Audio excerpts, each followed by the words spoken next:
நேயர்களுக்கு எனது உள்ளம் கனிந்த வணக்கம். சார், இந்த உலகத்துல ஜெயிக்கணும்னாக்கா, கண்டிப்பா பணம் வேணும் சார். பணம் இல்லன்னா இந்த காலத்துல எதுவுமே பூர்த்தி ஆகாது இல்லையா? சார், நெறைய பேர் அடிப்படை தேவையே பூர்த்தியாகாமல் பணத்திற்காக வாழ்க்கையில் போராடிக் கொண்டிருக்கிறார்கள் சார். அப்போ யாரெல்லாம் அடிப்படை தேவையெல்லாம் பூர்த்தியாகாமல் போராடுவாங்கன்றது ஜாதக கட்டத்துல தெரிஞ்சிடும் இல்லையா? ஆனால் ஒரு சிலர் இருக்காங்க சார், அடிப்படை தேவைக்கு மிஞ்சி தேவைக்கு அதிகமாக பணம் சம்பாதிப்பவர்களும் நிறைய பேர் இருக்கிறாங்க சார் இந்த உலகத்துல. சார், அதாவது ஒளி நிறைந்த கிரகங்கள் சார், ஒளி பெற்ற கிரகங்கள்னு இருக்கு இல்லையா? அந்த கிரகங்கள் உங்க ஜாதக கட்டத்துல பலமா இருக்கணும் சார். அப்போ ஒளி பெற்ற கிரகங்கள் எதுன்னு கேட்டீங்கன்னா சூரியன், சந்திரன். இவர்கள் 2 பேரும் ஒளி பொருந்திய கிரகங்கள். இந்த சூரியனுடன் அல்லது சந்திரனுடன் உங்க ஜாதக கட்டத்துல குரு சேர்ந்திருக்கா பாருங்க. அல்லது சூரியனை குரு பார்க்கிறாரா, சந்திரனை குரு பார்க்கிறாரா, இவர்களுக்கெல்லாம் எக்காலத்துக்கும் பண தேவைகள் தேவைக்கு அதிகமா வந்துகிட்டே இருக்கும் சார். லக்னத்திற்கு 11ஆம் இடம் என்று சொல்கிற லாபஸ்தானத்திலோ அல்லது பாக்கியஸ்தானத்திலோ அந்த சூரியன் சந்திரன் அமர்ந்து குரு பார்வை பெற்றிருக்கணும். அப்படி குரு பார்வை பெற்று அந்த தசா காலம் மட்டும் அவர்களுக்கு வந்துருச்சுன்னு வைங்க, மிகப்பெரியமாக சேர்ந்துகிட்டே இருக்கும் சார் இவர்களுக்கு பணம். இதெல்லாம் எழுதப்பட்ட விதி சார். சார், இப்போ ஒரு உதாரணத்திற்கு சிம்ம லக்னம் வைங்க. சிம்ம லக்னத்திற்கு 11ஆம் இடம் என்று சொல்லக்கூடிய மிதுன ராசியில் சந்திரன் அமர்ந்திருக்கார், பிளஸ் குரு அமர்ந்திருக்கார், அதனுடன் செவ்வாய் அமர்ந்திருக்காருன்னு வைங்க. அப்போ 11ஆம் இடம் சிம்ம லக்னத்திற்கு 11ஆம் இடத்தில் சந்திரன் பிளஸ் 5ஆம் வீட்டதிபதி மற்றும் 9ஆம் வீட்டதிபதி சேர்ந்து சந்திரனோட அமர்ந்திருக்கு இல்லையா? இவர்களுக்கெல்லாம் எக்காலத்திற்கும் பணத்தட்டுப்பாடு என்பதே வராது சார்.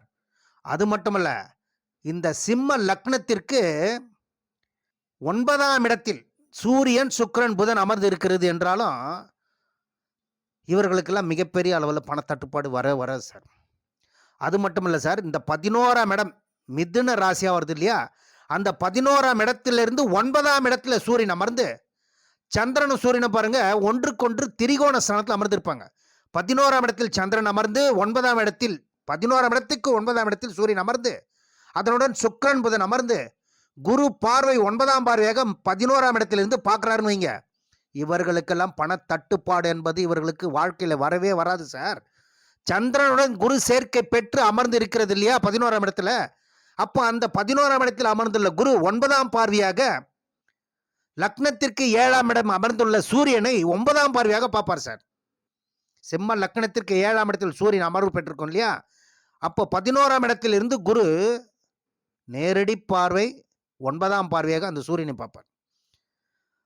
அப்ப இப்படி பார்க்கும்போது இவர்களுக்கு வாழ்க்கையில் எப்பவும் எந்த நிலையிலும் பணத்தட்டுப்பாடு என்பது இவர்களுக்கு வருவதற்கு வாய்ப்பே இல்லைன்னு சொல்லலாம். வரவே வராது சார் இவர்களுக்கெல்லாம். இவர்கள் தேவைக்கு அதிகமாகவும் பணம் சேரும், செல்வம், செல்வாக்கு, புகழ் எல்லாமே இவரை தேடி வந்து அழகு பார்க்கும் சார். அதே மாதிரி உங்க ஜாதக கட்டத்தில் 2ஆம் வீட்டதிபதி சொல்றோம் இல்லையா? 2ஆம் வீடு தான் சார் பணத்தை கொடுக்கக்கூடிய இடம். 2ஆம் வீட்டதிபதி, 2ஆம் வீடு, இதெல்லாம் பணத்தை கொடுக்கக்கூடிய கிரகங்கள். 2ஆம் வீட்டதிபதி உங்க ஜாதக கட்டத்தில் பூர்வ புண்ணிய ஸ்தானத்திலேயோ அல்லது பாக்கிய ஸ்தானத்திலேயோ அல்லது லாபஸ்தானத்திலே உட்கார்ந்துருக்காருன்னு வைங்க. உட்கார்ந்து குரு பார்வை பெற்றிருந்தா மிகப்பெரிய ராஜயோகத்தை கொடுத்துரும் சார் இவர்களுக்கெல்லாம் மிகப்பெரிய அளவில் பணம் வந்துக்கிட்டே இருக்கும். 2ஆம் வீட்டதிபதி 3ல் இருந்தாலும் வரும் சார். 2ஆம் வீட்டதிபதி சந்திரனுடன் இருந்தால்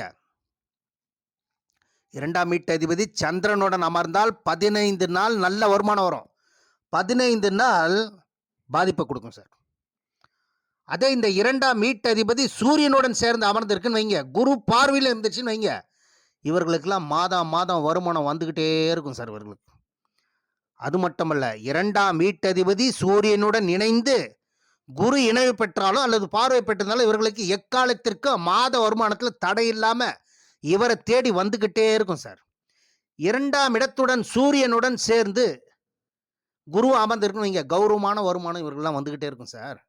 சார், அதாவது ஒரு ஜாதக கட்டத்தில் லக்னாதிபதி பலம் பெற்று 2ஆம் வீட்டதிபதி பலம் பெற்று 11ஆம் வீட்டதிபதி பலம் பெற்று 5, 9 பலம் பெற்று இந்த ஸ்தானங்களில் 2ஆம் வீட்டதிபதி போய் அமர்ந்து அந்த தசா காலம் வந்தால் குரு பார்வையும் பெற்றிருந்தால் மிகப்பெரிய யோகத்தை நிச்சயம் கொடுக்கும் சார். பண வருவாய்கள் வந்துகிட்டே இருக்கும். இவர்களுக்கெல்லாம் எக்காலத்திற்கும் பண தட்டுப்பாடு என்பதே கிடையாது.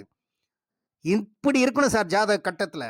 2ஆம் வீட்டதிபதி பலம் பெற்று, லக்னாதிபதி பலம் பெற்று, சந்திரன், சூரியன் ஒளி பெற்ற கிரகங்கள் குரு பார்வையிலோ குருவுடன் சேர்ந்து அமர்ந்திருந்தால் உங்களுக்கு கண்டிப்பாக எக்காலத்திற்கும் பண தட்டுப்பாடு என்பதே வராது சார். மிகப்பெரிய அளவில் தேவைக்கு அதிகமாக உங்களுக்கு பணம் சேர்ந்து கொண்டே இருக்கும் என்பது தான் எழுதப்பட்ட விதி. எனவே நேயர்களே, உங்கள் ஜாதக கட்டத்தை செக் பண்ணிக்கிங்க. அப்படி செக் பண்ண தெரியவில்லை என்றால் இந்த தரணி ரமேஷ் ராஜை தொடர்பு கொள்ளுங்கள். உங்கள் சந்தேகங்கள் அனைத்தையும் நிச்சயம் நிறைவேற்றி வைப்பார் என்று கூறி விடைபெறுகிறேன். நன்றி, வணக்கம். மேலும் நேயர்களே, இந்த சேனலை பார்த்துவிட்டு சப்ஸ்கிரைப் பண்ணுங்கள், பெல் பட்டனையும் ப்ரெஸ் பண்ணி ஆல் பட்டனையும் ப்ரெஸ் பண்ணுங்கள். அப்பொழுது தான் நான் போடும் வீடியோ உங்களுக்கு உடனுக்குடன் வந்தடையும் என்று கூறி விடைபெறுகிறேன். நன்றி, வணக்கம்.